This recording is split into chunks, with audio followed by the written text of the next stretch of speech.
We are at AdTech 2025, so it only makes sense for us to understand what's happening in the world of digital marketing, what's happening with Marcom, what are the trends for 2025. And for that, I have a very interesting and special guest with me, Purva Kapadia from Marks & Spencer, who's been kind enough to take out the time and join us. Hi. Firstly, welcome to AdTech 2025. Thank you, my pleasure. And let's talk about the changing landscape of digital marketing. We are at a digital marketing conference. Talk to me about what you think looks like the mood board for 2025.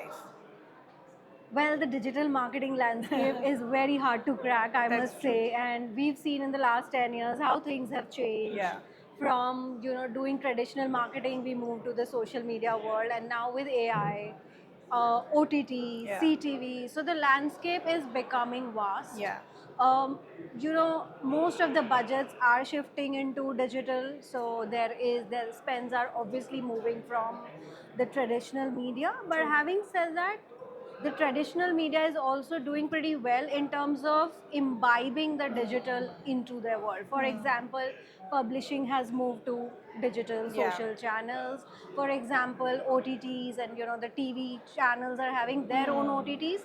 So it eventually is giving a chance to the marketer to be all over Yeah. and not lose focus on anything. Yeah. So I think from a marketer's perspective, the best time to do marketing Yeah. is just a matter of the money. Yeah. How much money do we have to play? But interestingly, using data analytics, Correct. and I must put an AI into that I was now. just going to get to that. Exactly, that gives us so much more avenue to understand what is performing, Yeah. what is not performing, how should we do our media modeling, etc. Correct. So it's a very interesting world of creativity Yeah.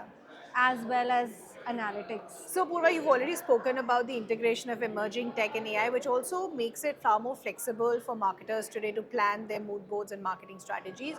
But obviously, we're also seeing more concerns over data privacy, more stringent laws, which of course is a respected move for the industry. But how do you see that seeping into the market strategies and going forward? That's a very good point, actually, with the DPDP Act, Absolutely. etc.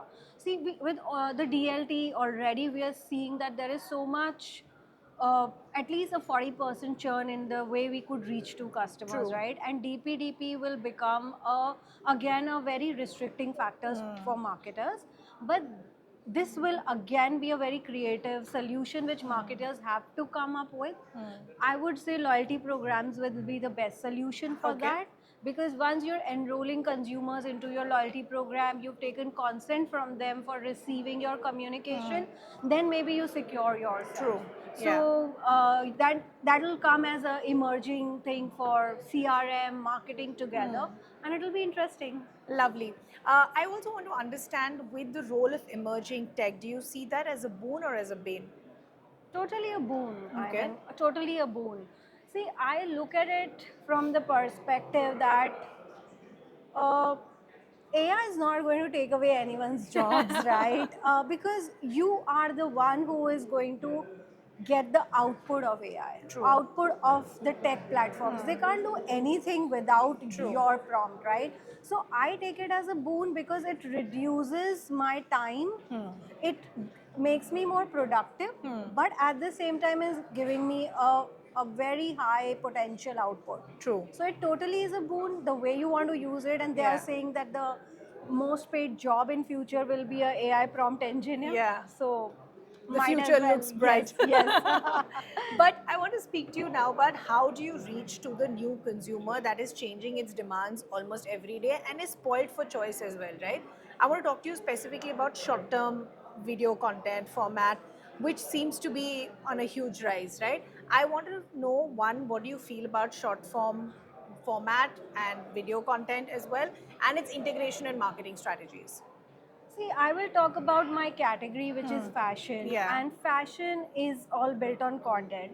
For me, having short form content makes a lot of sense. Okay. And why I say that, because we've got hundreds of products, right? We Yeah. want to showcase those products in an interesting way. And if we have quick videos, short form videos, which consumers can consume, and I can just give my message Yeah. quickly, it's amazing for me. Sure. So from that perspective, yes.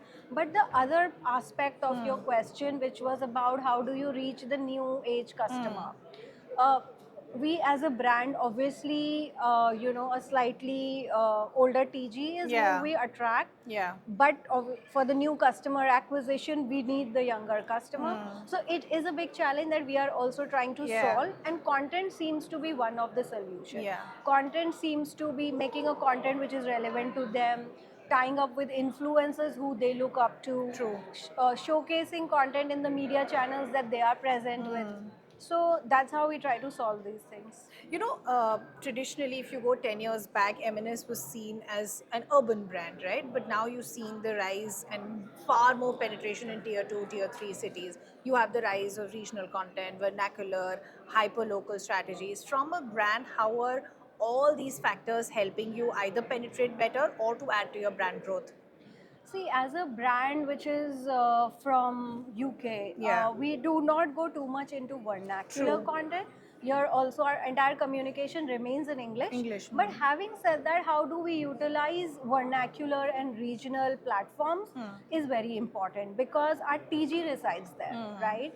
So, your